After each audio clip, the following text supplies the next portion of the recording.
Time now. We'll have the sport coming up a little bit later on. This Sunday, April the 1st, is the deadline for the government to put new plans in place for supporting children with complicated needs in England. And the minister responsible has told this programme that it is on target. But we've learned that a third of councils have told the government they can't afford to pay, and there are serious concerns about funding. Jamie McCubbin has more. You've got problems with your housing situation. Every parent in this room has a child with additional needs. Every parent here believes those needs aren't being met.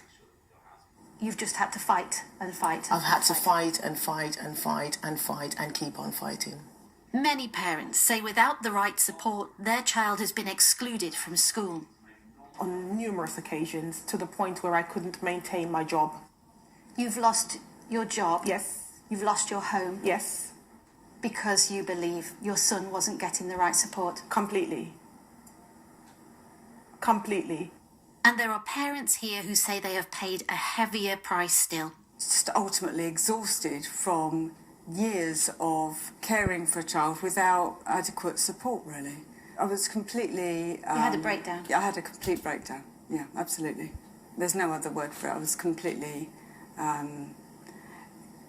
was suicidal. To choose between different courses. But the system which will be in place come April the 1st was designed to be so much better. Easier for parents, more support for children. Yet every parent is here in Hackney today for legal advice because of problems with the new education, health and care plans. How is it shaping up for April the 1st? There's real concern that local authorities are simply not going to meet the deadline of 1st of April to transfer children from the old system to the new system. And even where children have been transferred across the new plans, there's a massive concern about quality.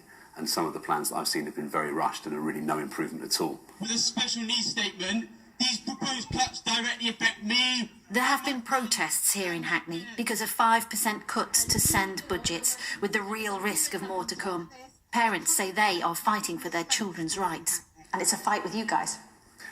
Well, I'd like to say that actually it's a fight that we want to work with the parents, work with the children on to actually take to government.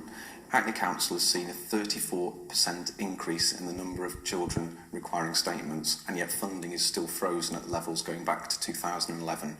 That just can't be right. Thank you so much. Now, the Department for Education has told us that almost a third of local authorities in England have written to them to say they will not be able to pay for their SEND children under a new funding system which comes into force in April.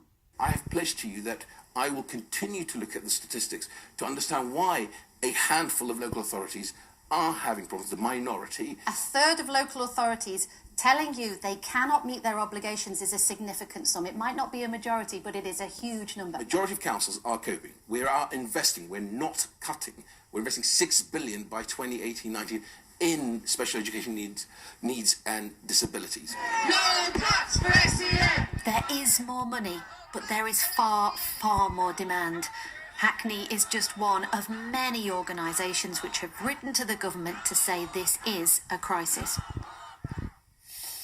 And Jane's here now, so you have a minister there who's quibbling over the, if you like, the terminology, but the reality of this issue is hitting home all over the UK. It is, yeah. And we're talking about a third of councils that have written to the government saying we can't afford to make our SEND budgets work. We haven't got enough money in the pot. Can I just explain a bit more about that? From April, the government changes the way it's going to give money to local authorities for education. They're going to give money like this. They're going to give money for early years. They're going to give money for the core subjects. And they're going to give money for the high needs block. That's the important bit we're talking about. In the past, local authorities used to be able to rob Peter to pay Paul and move money around to top up this high needs block. It's getting way more difficult from April.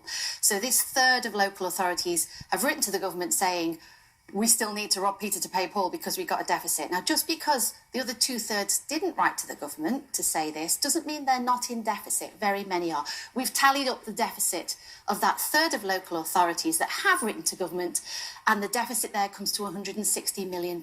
And we're hearing from... That's for the high needs. That's for the high needs block. We're hearing from places like Hackney who've written to the government saying this is a crisis. Schools in Hull have written to the Minister saying we are at breaking point. We've had this letter from the Special Educational Consortium, represents 40 different organisations. They've written to the Minister saying children's legal needs aren't being met and local authorities are being pushed to the brink of bankruptcy. We've got an extended interview with the Minister just after 8 o'clock, and as always, we would absolutely love to hear your experience of SEND, because we're keeping across this. Yeah, of course. Get in touch in the usual way. You can get in touch Twitter, email, of course, Facebook as well. Jane, thanks very much. Hey, Jane.